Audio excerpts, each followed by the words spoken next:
বলছি সেগুলো তো মানে লালদার টিকিট 1000 নাটক 1000 টাকায় বিক্রি হচ্ছে, এটা এটা সবার প্র্যাকটিস তো নয়।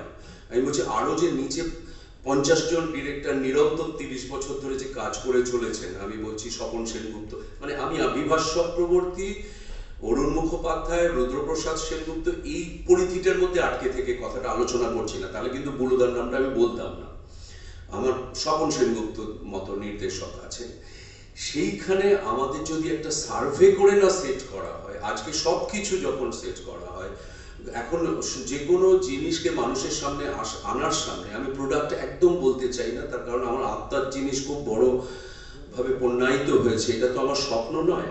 তো কিন্তু একটা খুব নিবিষ্টভাবে সার্ভে করে তারপর যে কোনো সিদ্ধান্ত নেওয়া উচিত, আমি সেটারই পক্ষে। আমি অনেকক্ষণ বললাম, মানে ছড়ালাম আর কি আবল তাবল পক্ষে, কিন্তু আমার মনের মধ্যে যে কথাগুলো আছে আমি আড়াল করলাম না, আপনাদের সামনে উপস্থিত করলাম। আমার মনে হয় সেটাকে মনীষ আরো স্ট্রিমলাইন করে আপনাদেরকে বুঝিয়ে বলতে পারবেন, মনীষ বলতে পারবে। নমস্কার, সকলের প্রতি আমার শ্রদ্ধা ভালোবাসা। যেহেতু সত্যি খুব দামি বন্ধু, যখন ওই জিজ্ঞাসা করলো না যে আমার স্ত্রী পিএইচডি করেছে কিনা, কারণ ওরা এক কলেজের ব্যাচমেট ছিল, ওর বিষয় ছিল ইংরাজি আর আমার স্ত্রীর বিষয় ছিল অঙ্ক, কিন্তু ওরা খুব ভালো বন্ধু ছিল। এবং তখন ওই বন্ধুত্বের সূত্রেই ও প্রথম আমাদের আলাপচারিতা হয়। তখন ও বলছে আমাকে, আমার স্পষ্ট মনে আছে, আমার না 6-7 ঘন্টা মঞ্চটাকে পেলে হবে না, আমার 24 ঘন্টা লাগবে মঞ্চটা, আমার 24টা ঘন্টা মঞ্চটাকে রাখবে। আমি তখন জাস্ট পোস্ট গ্রাজুয়েশন শেষ করে আমরা সবাই খুঁজছি যে কি করব না।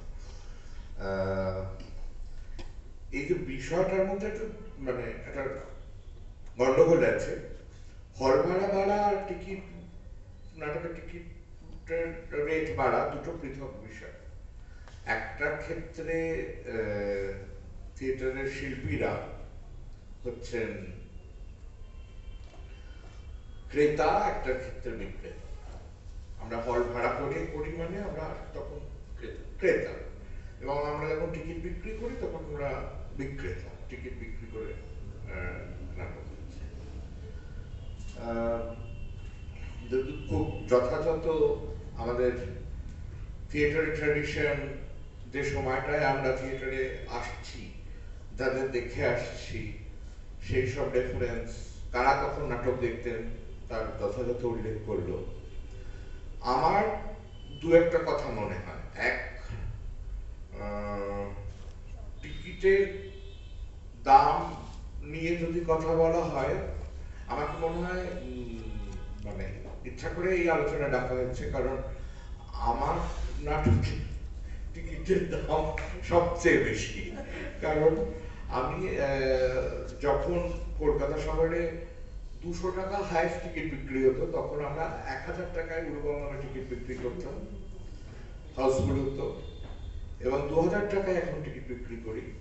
সেটাও মোটামুটি মানে 114তম অভিনয় মানে ভর্তিই থাকবে, খুব একটা ফাঁকা থাকে না।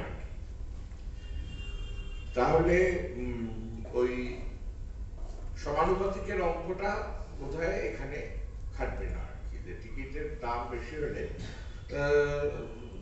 দেবদূত অবশ্যই একটা ইঙ্গিত করেছে, সেটা খুব বিজ্ঞানসম্মত ইঙ্গিত, যে মানুষের অর্থনীতি বদলে গেলে মানুষের বিনোদন, মানুষের জীবনের প্রধান কাজের সমান্তরালে সে যে কাজে নিজেকে নিযুক্ত করবে সেটাও বদলে যায়। যদি সত্যি এই রাজ্য থেকে, মানে এটা সত্যি, এটা একমত, অনেক ইয়াং ছেলে মেয়েরা ব্যাঙ্গালোর, পুনে বা দেশের বাইরে চলে যায়, তো তারা যখন, বা এখানেও যারা থেকে গেছে, তারা সেক্টর 5-এ রাত্রির 9টা অবধি চাকরি করে, সারা সপ্তাহ উইকেন্ডটা তাদের আর ইচ্ছা করে না হল অব্দি এসে নাটক দেখি আর কি। এরকম আরো অনেকগুলো কারণ আছে নাটক দেখা বা না দেখার সমীকরণের মধ্যে। সেক্ষেত্রে টিকিটের দামটা প্রধান কথা নয়, কারণ উরুগঙ্গম দেখতে এমন লোক আসেন যারা রবীন্দ্র সদন চেনেন না। আমাদের যখন টিকিট বুকিং হয় এরকম অনেক মানুষ ফোন করেন, আচ্ছা টিকিট রবীন্দ্র সদনটা কোথায়, আচ্ছা কেদে লোকালে আমি যদি শিয়ালদা পৌঁছই তারপর কিভাবে যাব। মানে এত সাধারণ মানুষ নাটকটা দেখতে আসেন। আর যেহেতু আমি মনে করি যে থিয়েটার টিকিট কেটে দেখানো উচিত, তার তিনটে কারণ। একটা হচ্ছে যে ভারতবর্ষের মতন গরিব দেশে, তৃতীয় বিশ্বের গরিব দেশে সামান্য কোনো টাকা পেয়ে না করলে মানুষ সেটাকে গুরুত্ব দেয় না, মান্যতা দেয় না। তাই সামান্য কিছু টাকা হলেও একটা নাটক দেখার জন্য টাকা নেওয়া উচিত বলে আমি মনে করি। আর কতটা টাকা সেই কাজটার জন্য ধার্য করা হচ্ছে সেটা সম্পর্কে সেই যারা ধার্য করছে, টিকিটের দামটা যারা ধার্য করছে, তাদের নিজেদের কাছে একটা যুক্তি থাকা দরকার যে হ্যাঁ আমি 1000 টাকার টিকিট দামের টিকিট বিক্রি করছি। আমাকে প্রবীর দা একদিন বলছিলেন যে মধ্যমগ্রামে যে উৎসব হয়, নাট্য উৎসব হয়, সেখানে এসে লোকে বলে যে দুটো দেব সংখ্যার জয়ন্ত বা তিনটে সৌমিত্র চট্টোপাধ্যায় জয়ন্ত, মানে সেক্ষেত্রে সেই দল থিয়েটারের পরিবর্তে কোনো একজন স্টারের গ্ল্যামার বিক্রি করে অর্থ নিচ্ছে। তার বক্স অফিসটা ডিপেন্ড করছে যে তার কি তার নাটকে কোন স্টার কতটা প্রবলভাবে রয়েছে। এই যে দেবদূত বললো যে একটা স্ট্যাটিস্টিক্স থাকা উচিত, যে হাতে যে আমি কতজন লোক কত দামে টিকিট কাটে, আজ সন্ধ্যায় সারা রাজ্যে বা সারা শহরে কতগুলো টিকিট বিক্রি হলো, এর কোনো স্ট্যাটিস্টিক্স আমাদের কাছে নেই। কিন্তু এখন আপনারা জানেন যে থার্ড বেল বলে একটা অনলাইন ব্যবস্থা আছে, যেখানে অনলাইনে টিকিট কাটা হয়। সেরকম সুবিধাজনক ব্যবস্থা এবং সবাই সেখানে সেই থার্ড বেল মারফতে টিকিট বিক্রি করে। সেই থার্ড বেলের কর্তা ব্যক্তিদের কাছে আমাদের থিয়েটারের বর্তমানে এন্টারপ্রেনাররা জিজ্ঞাসা করেন, আচ্ছা দেব শঙ্করকে কাস্ট করলে 7 দিনে হাউসফুল হবে? মানে থিয়েটারের অভিমুখটা যেহেতু খুব পজিটিভ মানুষ, তাই খুব পজিটিভ জায়গা থেকে কথাগুলো বলেছে। আমি হয়তো অতটা পজিটিভ থাকতে পারছি না, আমার দেখাটা সেক্ষেত্রে একটু ডিফারেন্ট। ওই যে অভিমুখটা কি, আমি কি বেচতে চাইছি, বেচতেই কি চাইছি। আমরা যেমন 2000 টাকা টিকিট দামের টিকিট বিক্রি করি, সেই রকম আমরা থিয়েটারের বন্ধুদের অন্য জেলা থেকে আসলে একদম ঘোষিতভাবে কলকাতার বাইরের জেলা থেকে বা কলকাতা থেকে 100 কিলোমিটার দূরের কোনো জায়গা থেকে যদি কেউ আমাদের থিয়েটার বন্ধুরা নাটক দেখতে আসেন, তাদেরকে আমরা 2000 টাকার সিটের কমপ্লিমেন্টারি দিই। সেটা আমাদের জন্য একটা বিপুল অর্থের বিষয় আর কি। 10,000 টাকা 20,000 টাকা আমাকে ইনভেস্ট করতে হচ্ছে। এবং শুধু সেটাই নয়, যদি সেই দল আমাদের জানিয়ে আসে যে আমরা 20 জন যাচ্ছি কি 10 জন যাচ্ছি, না জানিয়ে এসে কেউ দেখে গেলে আমাদের তো কোনো দায়িত্ব থাকে না সেখানে।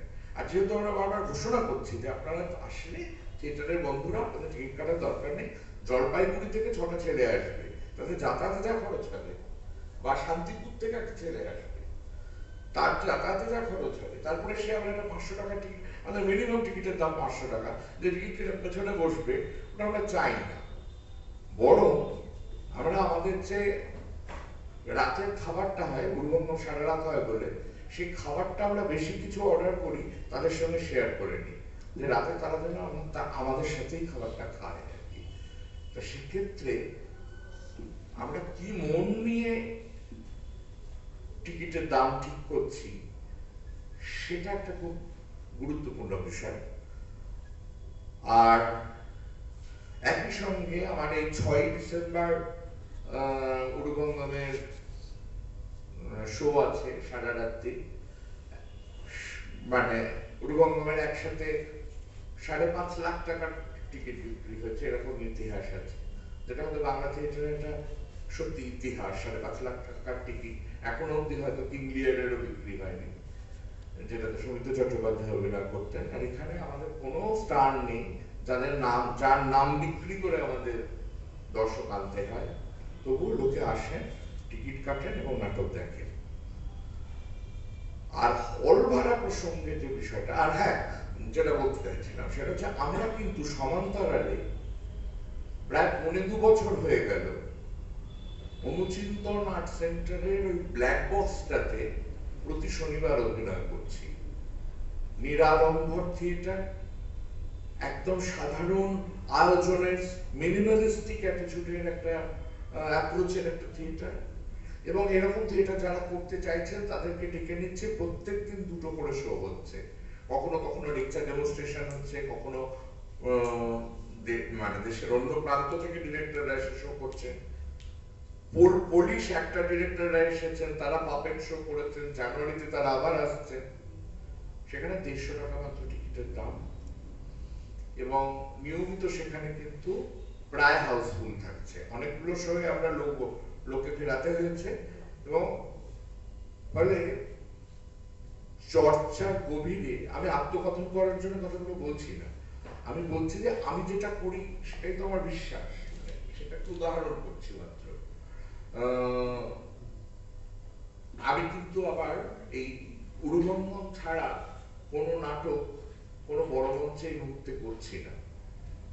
আমরা ছোট স্পেসে আমাদের ছেলে মেয়েদের সেইভাবে তৈরি করা হচ্ছে, প্রস্তুত করা হচ্ছে, যাতে তারা বিনা সেটে, বিনা প্রপে, বিনা লাইটে, বিনা মঞ্চে কেবলমাত্র তাদের শরীর দিয়ে 7টা ব্রহ্মাণ্ডের প্রতিনিধিত্ব করতে পারে। এবারে হল ভাড়া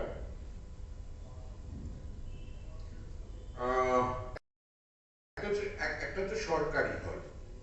কিছুদিন আগে আমাদের বন্ধু পরিচালক সৌরভ পালদি একটা মজা করে পোস্ট দিয়েছিলেন যে আচ্ছা এই সরকারি হলগুলো কি এখন ভাড়া দেওয়া হয় থিয়েটার করার জন্য, মানে কারা এটা পান ব্যবহার করার জন্য, সেইটা সম্পর্কে সন্দেহ থেকে এই পোস্টটা দিয়েছিলেন যে এগুলো কি এখনো ভাড়া আদৌ দেওয়া হয়, তাহলে কারা পান, কারা অভিনয় করেন সেখানে। সেটা আমরা জানি যে সেটা সরকারি হলে থিয়েটার করবার জন্য ডেট পাওয়া বা সেখানে একটা সমানে একটা চর্চা চালিয়ে যাওয়া একটা ভ্রম, একটা ভুল। মানে সেটার মধ্যে পড়ে একজন শিল্পীর জীবনের বড় অংশ নষ্ট না করা উচিত। মানে একেবারেই সময় নষ্ট, হ্যাঁ সত্যি সময় নষ্ট। তাহলে করতে হবে কি যে দুজন নাট্যশিল্পী, একজন অতীতের নাট্যশিল্পী, অতীতের তিনি আছেন থিয়েটারে, দলটা নেই, আর একজন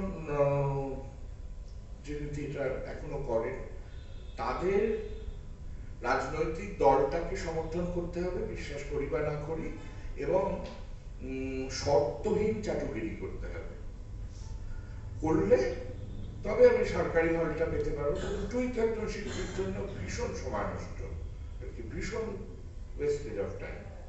সরকারি হলের হল ভাড়া বা সরকারি হলের ভাড়া কিন্তু বেশ কম, মানে বেশি নয় আর কি, যদি তুলনামূলক ভাবে যদি হলে লোক ভরানো যায় তাহলে কেন মানে ইকুয়েশন বলে যে টাকাটা উঠে আসা উচিত।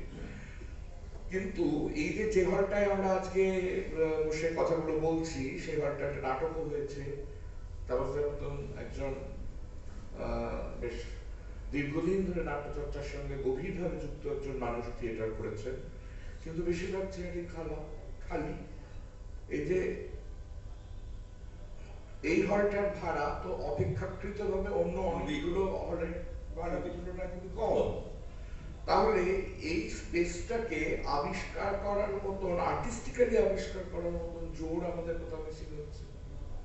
আমরা আমাদের পারিপার্শ্বকে তখনই তো দোষারোপ করব যখন আমি নিজে যথেষ্ট উদ্যোগ নেব বা যথেষ্ট নিজেকে নিযুক্ত করব সেই কাজটার মধ্যে। করে যদি না পাই, তাহলে এরকম অনেকগুলো স্পেস এই শহরে আছে, হয় সেটা খুব বেশি পপুলার হয়ে